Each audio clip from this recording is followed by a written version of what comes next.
Good morning, students. Today we are going to discuss the remaining part of Mathematics Part 2, lesson number 1, similarities.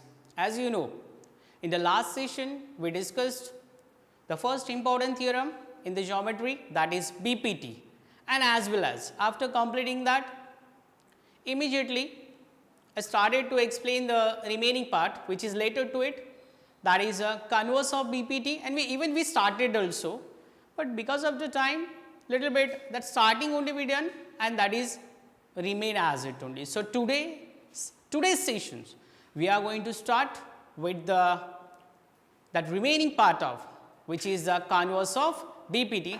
So, let us we study that. Here converse of BPT theorem. So, converse of BPT theorem, whenever we are going to discuss that time, immediately you should realize ki what is the BPT theorem. In short, we will discuss here in a triangle, if a side parallel to the opposite side, then it divide the remaining two sides in a same proportion, that we discussed. And now in the converse, we know that actually in standard 9 only we discussed theorem and its converse. Just what it happened, the given will goes for the to prove and to prove is for the given. Means if you remember in the theorem we saw a line was parallel to the opposite side, that is given, and to prove sides are in proportion. But now here we will see just change that, means here to prove will comes at the place of the given, means that will be what already in a triangle a line which will be divide the remaining two sides in a same proportion. And if you remember the BPTs, in that they gave us lines are parallel, but here what will be happen? We have to prove that one, if a given line divide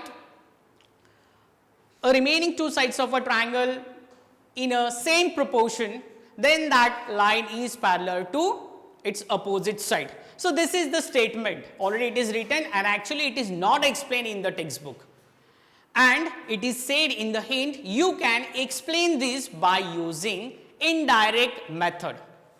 So, now again indirect method, when I use the word indirect method, immediately you may be thinking it is a grammatical part or what, but you already studied in standard 9 that we can prove the theorem in two ways. One is a direct method and second is a indirect method. So, indirect method means assumption method. Whatever the given are there, whatever the given things are there, we are not accepting that. We argue to that. And when we argue, so we give the here clues also, because of few of the reason, whatever the things are there, I am not agree with it. So, what it happened, this is not right. Then when you prove, you are going to try to prove it. That time at the last moment maybe you come to know your guessing, whatever you are guessing is not matching to given concept. And in this way then our assumption it comes here false, and then we again agree with them. So, this is the method which is known as the indirect proof. So, we are going to explain our theorem with this indirect method. So, just now I explained you what they gave us. Here they said in a triangle. So, here we have a triangle. We will consider this is triangle ABC. In triangle ABC, here one line is there. We will consider this is line L. If you remember, you will come to know same diagram I use for the BPT theorem. Same diagram, even here I will write the point, this is the P point, here it is Q point. But there is a lots of difference because that given it is for to prove and this to prove is for the given. Now, we know that according to the statement diagram is drawn, the first step, what we have to do? First one, just describe it. So, describe it, that is known as the given. We will start to mention.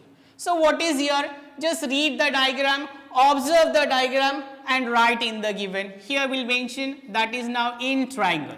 The name of a triangle is the ABC. So, we will write in triangle ABC. See, interesting thing now. What? Already it is given by them. They said here AP upon PB, which is equals to AQ upon which it is QC. This means line L intersects segment AB and segment AC at point P and Q, such that also same condition, which is that P is between A and B. If you want to say, if you want to write that, that is also key. Here P is between A and B, as well as in the next condition Q is between A and C. Same we discussed in the BPT theorem. Here also we are going to discuss same thing. But important thing is, this was AP upon PB, which is equals to AQ upon QC. We proved there, and here it is given. And what then we have to show? That is to prove. Here we'll write. To prove. What we have to prove? So this line, which it is? Line PQ, we can say. PQ, otherwise it means your line L only. Line PQ is parallel to whom? Its opposite side, that is which it is opposite side. If you immediately you will come to know, so from the vertex A, that is BC, because remaining two sides means AB and AC, already it is intersected by the line PQ, otherwise line L. So what? At the starting only I said, if you want to prove this, we are going to take the help of the indirect type of the proof. Means what? Let's see now in the proof we'll discuss. What is that? So here we'll do some assumption. What assumption? So we'll assume here. So that's why I'll write it. Here we'll mention suppose. What suppose? Line PQ is not parallel. Line PQ is not parallel to side which it is? To side BC. Now this is our assumption. We argue to the statement here. Statement already is there. Key sides are in proportion. We have to prove line is parallel, but we said at first only line L is not parallel to the side BC. If it is not parallel to the side BC, then you should have to say something, otherwise you should have to give some clue, otherwise prove, otherwise some reasons for that, and that we are going to discuss here. Suppose when we say line PQ is not parallel to BC, then what we'll do? We'll assume. What we'll assume? We'll construct one more line, such a way that line will be parallel to the BC. So how to construct? Simple thing it is. From the P vertex, here see, from the P vertex, we'll construct one more line. So P is as it the point here we get, and the intersecting point is here, that is R. Now look at here. So I'll write it, that is here let. Let will draw here line. Line which it is? So line PR is parallel to the side, that is BC. This is our assumption. We guessed here. Line PR is parallel to the BC. We assumed. And now we know, first theorem only we discussed, if in a triangle, if any line which is parallel to its opposite side, so what it does? So theorem taught us it will be divide your sides, means remaining two sides in a ratio, in a same proportion or the same ratio. Means for example, here we'll get that is AP. I'll write it here. This is AP upon, next is which side? That is here segment. Here it is PB, which is equals to. The second point is here, that is AR. Here we'll write AR upon RC. First one will get, write the reason, because of the BPT theorem. BPT theorem only taught us, if in your triangle, if any line is parallel to its opposite side, so obviously that line will be divide your sides in a proportion. So according to the theorem, here we get the reason, the result, that is AP upon PB, which is equals to AR upon AC. But now again time to observe and to see what is the statement and what is your diagram and also what is the given. Immediately you will come to know in the given what they gave us. Already they said in a triangle, so that's why I'll mention but.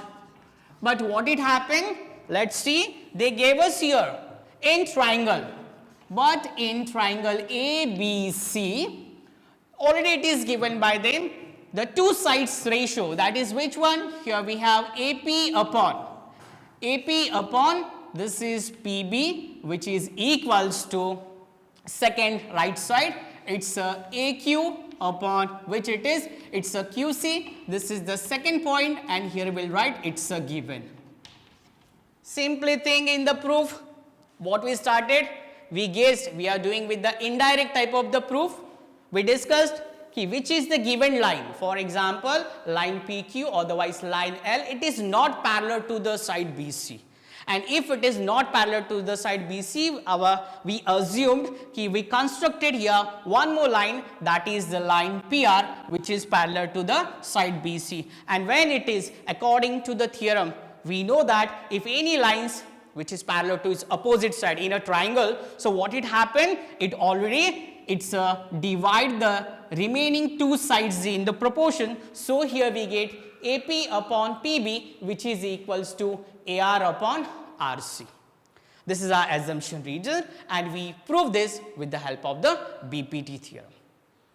Then second concept we saw, after that what will do it? So after that, simply here they gave us which already in the triangle ABC, segment AP upon segment which it is PB, which is equals to AQ upon QC, already these two ratios are equal. Now time to observe the statement 1 and statement 2. Observe it, AP upon PB, which is equals to AR upon RC, here AP upon PB, which is equals to AQ upon QC. Immediately you realize in both of the equations, the LHS side of the both the equations or both the statement, it will be same, that is which AP upon PB. So simply here we come to know when LHS equals to the LHS, so remaining part of the RHS is left, that is which here AR upon RC, and here it is which AQ upon QC, that also will be same. So here we'll mention therefore AR upon which it is RC, which is equals to, here next ratio we will get, that is AQ upon QC. This is the third statement, and we'll write the reason. It is from 1 and 2 we get.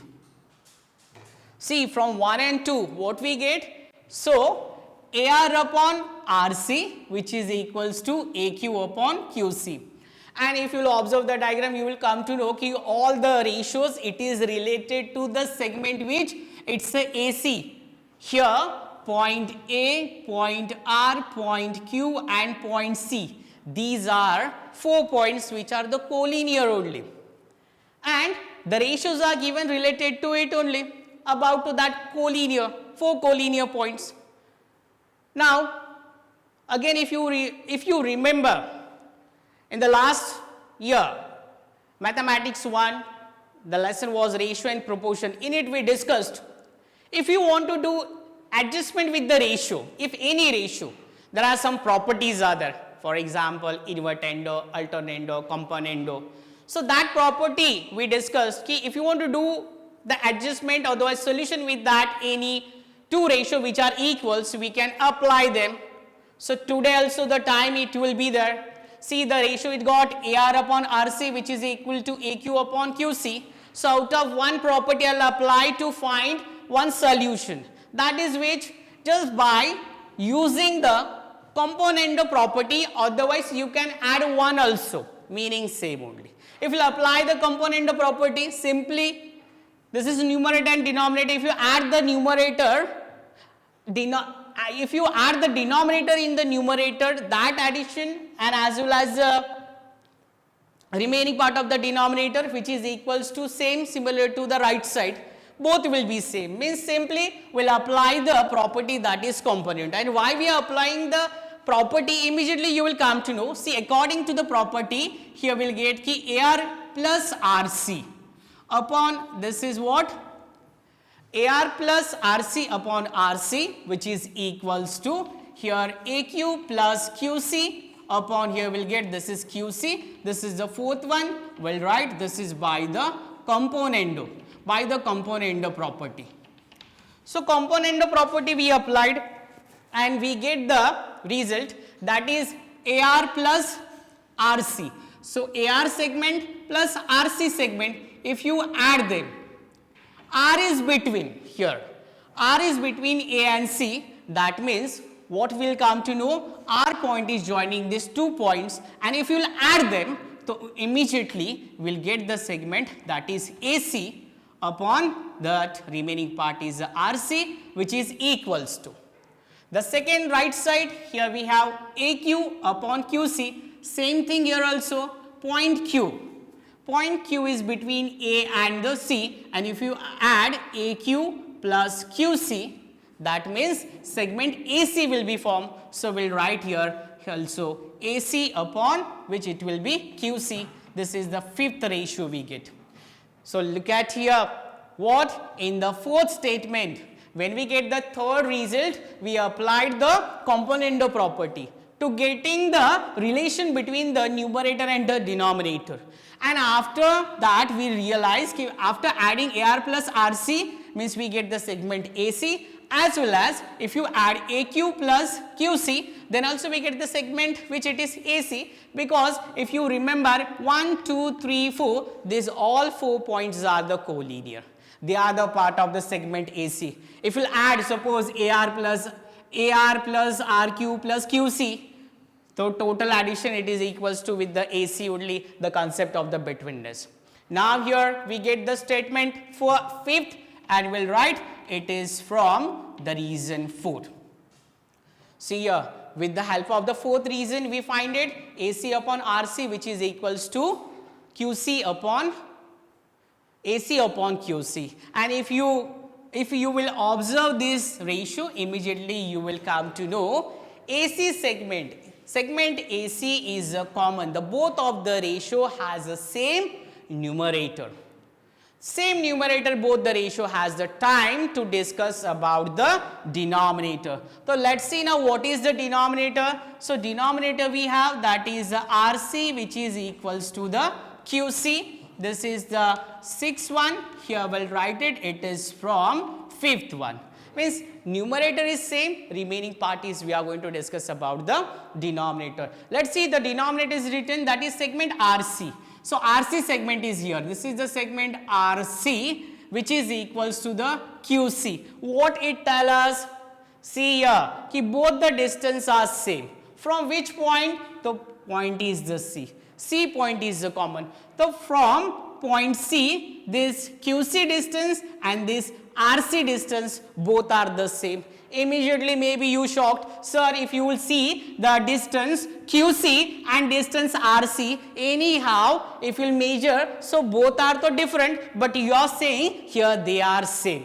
How it is? So that we get because of when we assumed, and after assumption we reach to the here that result, that is AC upon RC and QC AC upon QC it is. Means here the point now we are going to discuss, C is a common point, only these 2 points are there, one is point R and one is point Q.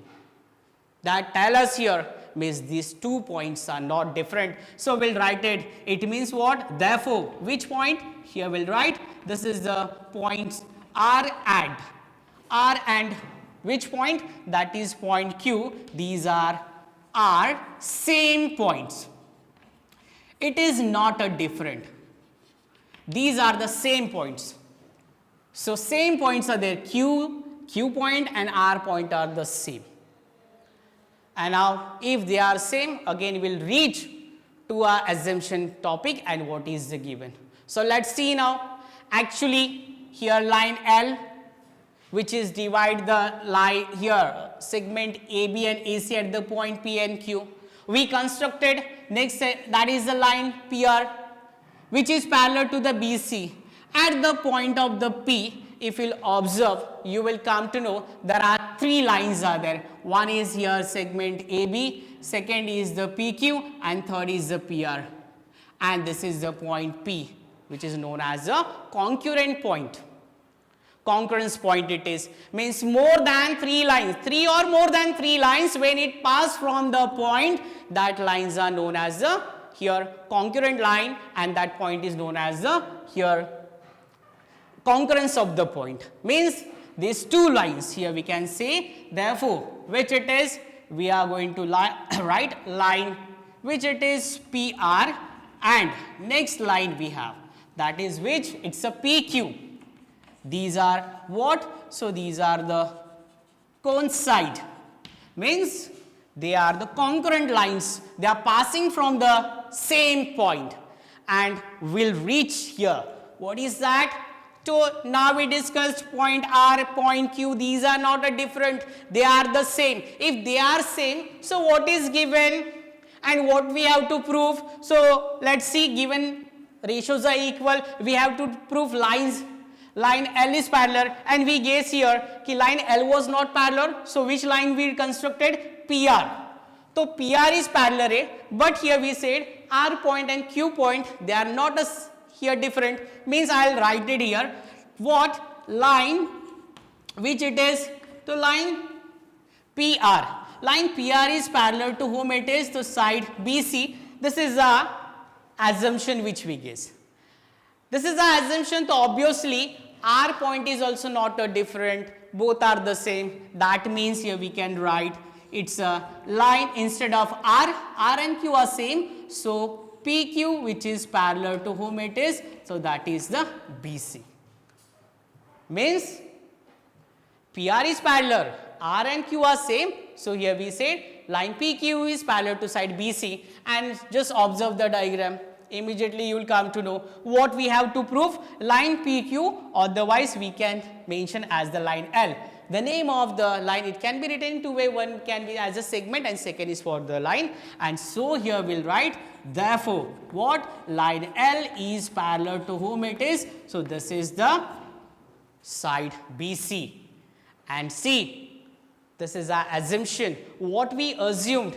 According to, we reach to the topic, that is the line L will be parallel to the side of its opposite side here. So in this way we prove what? If in a triangle, if two sides ratios, if it will be same, then what it happened? The given line will be parallel to opposite side. Now this is a triangle ABC. It's not only for the ABC. If you change the name of the triangle, so what it happened? For that triangle also, the same result you have to write. Sides are in proportion, so line will be parallel to each other. So this is converse of BPT. It is not given in the text. We have to prove this is by the indirect method way, otherwise you can apply another method also. And now the next topic we'll discuss, that is also the part of the application. Means we studied what is the BPT, what is the converse of BPT. Now the time it start to apply this concept, so it's known as the application of the BPT. We are applying the BPT concept to prove the remaining sum of the concept, and out of that very important topic, important theorem it will be, today we are going to discuss after this, that is the here angle bisector theorem. This is very important theorem. In the previous syllabus, it used to come for 5 marks. Again, I'll explain this part in short as a summary ki what we discussed. See here, simple thing it is, in the converse of BPT we discussed, that is what? Simply, if you have any triangle, for example, ABC is a triangle, and in triangle ABC, if any line, for example, this is segment PQ will guess, and if you will extend it, this will be the line L. And if here AP upon PB, which is equals to AQ upon QC, if this will be already, it will be given in a triangle. It means line L divide your remaining two sides in proportion, then what it happened, what we studied. So here we can write line L is parallel to which here, this is the your opposite side. This is the converse of BPT. In short it is. So you no need to explain, just remember this thing. Okay, thank you.